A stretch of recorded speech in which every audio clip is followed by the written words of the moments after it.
Bendiciones con todos. Tema 56, las verdades de la palabra de Dios. Hoy Jesús y el perdón transformador, parte 2. Y utilizamos San Juan capítulo 8, versículo del 1 al 11, que dice lo siguiente. Y Jesús se fue al monte de los olivos y por la mañana volvió al templo y todo el pueblo vino a él y sentado a él les enseñaba. Entonces los escribas y los fariseos le trajeron a una mujer sorprendida en adulterio y poniéndola en medio le dijeron: Maestro, esta mujer ha sido sorprendida en el acto mismo de adulterio y en la ley nos manda Moisés apedrear a tales mujeres. ¿Tú pues qué dices? Mas esto decían tentándole para poder acusarle. Pero Jesús, inclinando hacia el suelo, escribía en tierra con el dedo, y como insistían en preguntarle, se enderezó y les dijo: El que de vosotros esté sin pecado, sea el primero en arrojar la piedra contra ella. E inclinándose de nuevo hacia el suelo, siguió escribiendo en tierra. Pero ellos, al oír esto, acusados por su conciencia, salían uno a uno, comenzando desde los más viejos hasta los postreros, y quedó solo Jesús y la mujer que estaba en medio. Enderezándose Jesús y no viendo a nadie sino a la mujer, le dijo: Mujer, ¿dónde están los que te acusaban? ¿Ninguno te condenó? Ella dijo: Ninguno, Señor. Entonces Jesús le dijo: Ni yo te condeno, vete y no peques más. Tan pecadores como la mujer adúltera. Allí estaban estos hombres gritando y pidiéndole a Jesús una respuesta de lo que tenían que hacer con aquella mujer. Podemos imaginarnos la escena. En primer lugar, allí estaba aquella mujer arrojada en tierra. Su corazón debió haber estado conmocionada. Su cuerpo todo posiblemente temblaba, pensando en que tarde o temprano le caería la primera piedra, o a lo mejor pensaba que todo estaba perdido y que su vida de pecado le había llevado a su propia condenación, de la cual quería escapar, pero no sabía cómo. Qué triste y terrible debe ser enfrentar este momento donde sabemos que nuestra vida de maldad nos ha llevado a un punto donde la muerte se avecina y fuertes presencias diabólicas reclaman nuestra alma. El saber que tuvimos la oportunidad de cambiar, pero nuestro necio corazón nos llevó al filo de la muerte. También podemos imaginar las fuertes voces de sus captores que le rodeaban, discriminándola con todo desprecio.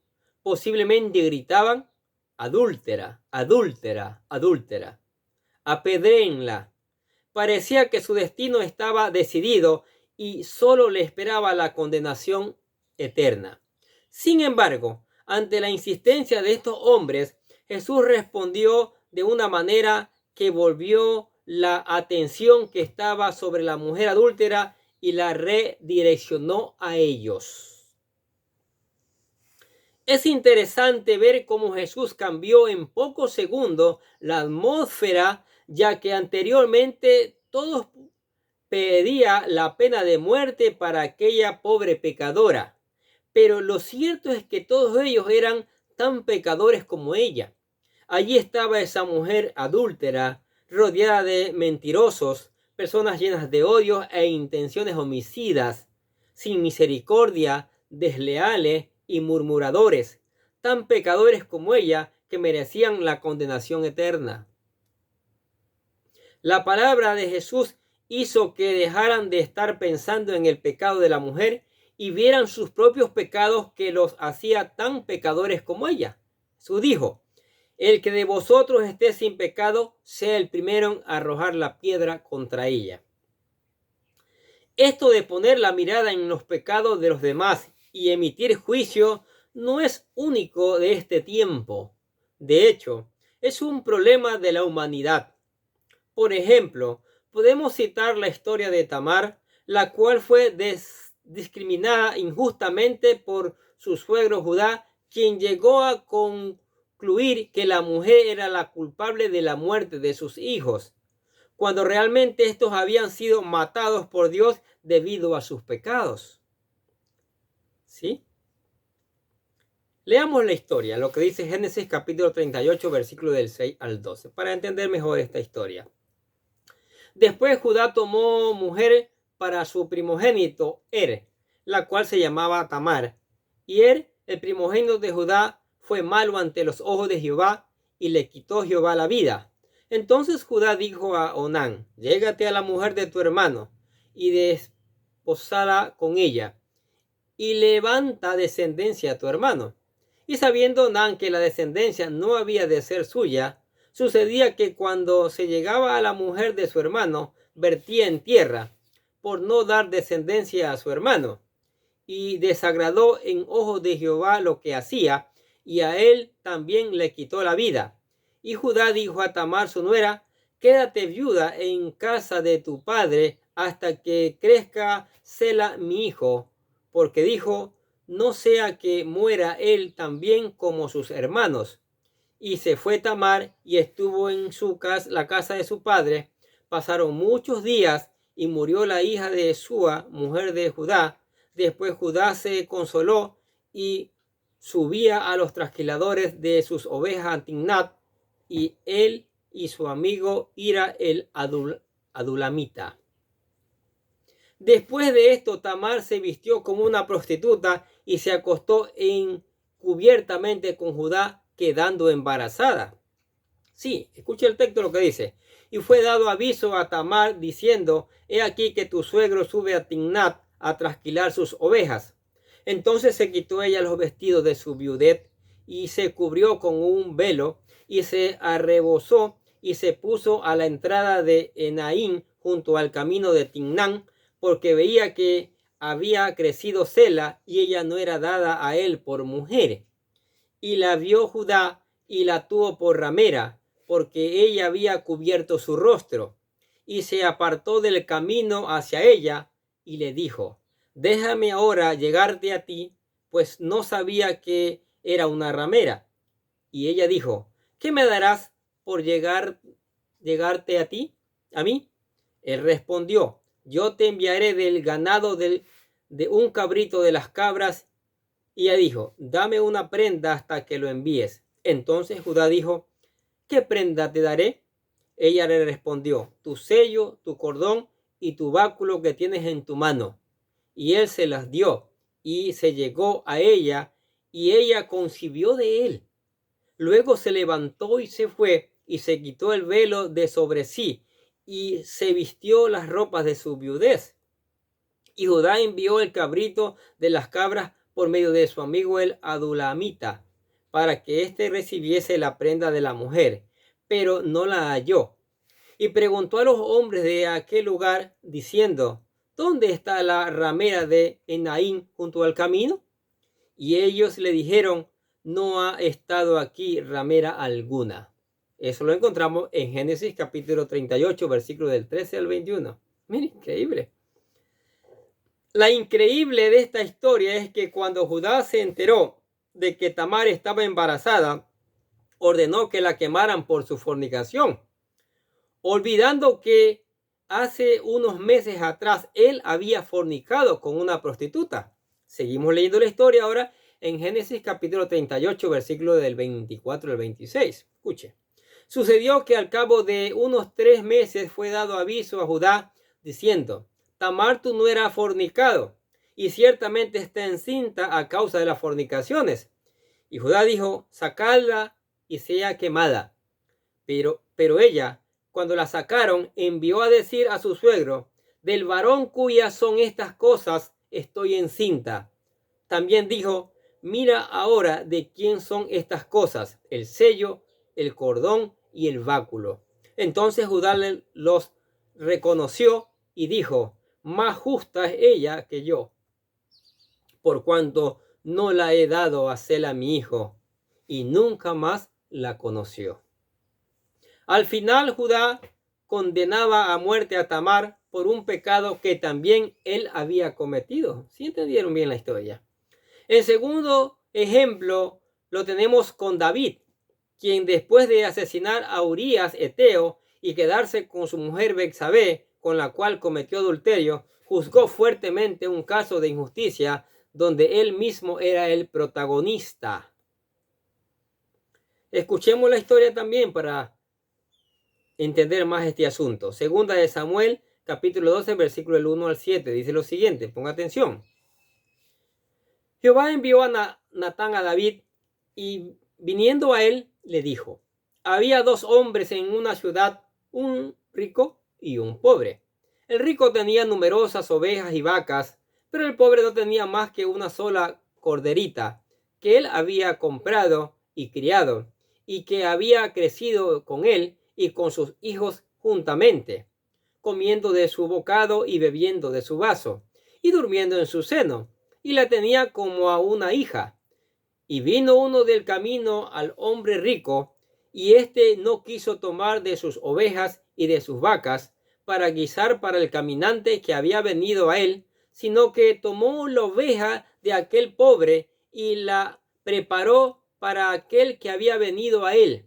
Entonces se encendió el furor de David en gran manera contra aquel hombre,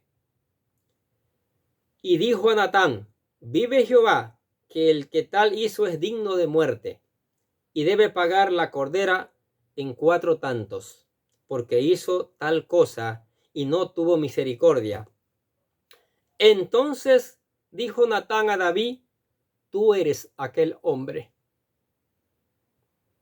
Mire, la palabra es clarita y va señalando. Al final, todos sabemos que esta historia donde David se arrepintió de sus pecados, pero esto trajo serias consecuencias a su vida. No obstante, nos muestra la reacción de David a juzgar el pecado de otro sin considerar su propia maldad.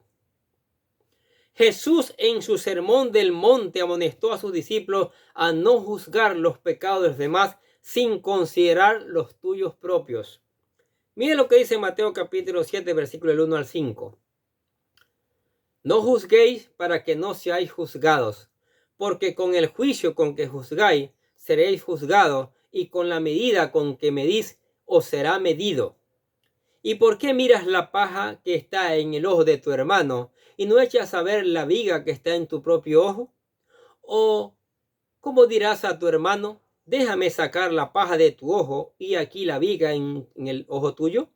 Hipócrita, saca primero la viga de tu propio ojo y entonces verás bien para sacar la paja del ojo de tu hermano. Jesús desea que antes de señalar el pecado del otro, nos aseguremos de haber considerado nuestros propios pecados para que luego podamos corregir con espíritu de restauración los errores de los demás. Lo cierto es que para heredar la vida eterna debemos dirigir la atención a nuestros propios pecados y dejar de estar concentrados en las maldades de los demás. Aquellos hombres acusados por su conciencia, desde el más viejo hasta el más joven, se dieron cuenta de que eran tan pecadores como aquella mujer y por tanto no eran quienes para acusarla. Una mirada de misericordia. Juan capítulo 8, nuevamente la historia, una parte dice, enderezándose Jesús y no viendo a nadie sino a la mujer, le dijo, mujer, ¿dónde están los que te acusaban? ¿Ninguno te condenó? Ella dijo, ninguno, Señor. Entonces Jesús le dijo, ni yo te condeno, vete y no peques más. Después de sus palabras, todos aquellos que acusaban a la mujer se retiraron dejándoles sola con Jesús, y enderezándose les dijo, mujer, ¿dónde están los que te acusaban? ¿Ninguno te condenó? Ella dijo, ninguno, Señor. Lo cierto es que aquella mujer acababa de pasar una experiencia muy amarga donde creyó que la misma muerte le esperaba. Todos sus acusadores habían soltado sus piedras y la habían dejado solo con Jesús. Aunque esto no significa que todo había pasado, porque allí estaba el que se podía que sí podía acusarla y condenarla, pero en lugar de eso mostró misericordia. Le dijo: ni yo te condeno, y no peques más. Ese es el asunto. Cualquiera pudiera pensar que Jesús le ofreció un perdón a la ligera a esta mujer. Sin embargo, esto no es así. No olvidemos la experiencia agonizante que esta mujer acababa de pasar. Posiblemente durante su momento de angustia, mientras esperaba una lluvia de piedras que terminara su vida violentamente, debió haber considerado su vida y el destino de condenación que le esperaba. Pero parecía que todo estaba perdido hasta que Cristo intervino.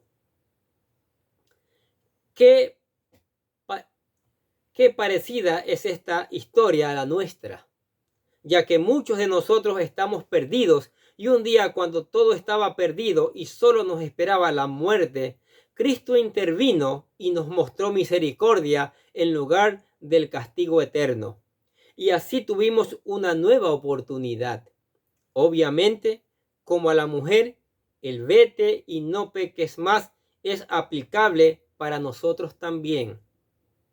La verdad es que aquellos que hemos sido rescatados de las garras de la misma condenación eterna, expresamos un nivel de gratitud tan grande que nos es imposible volver atrás.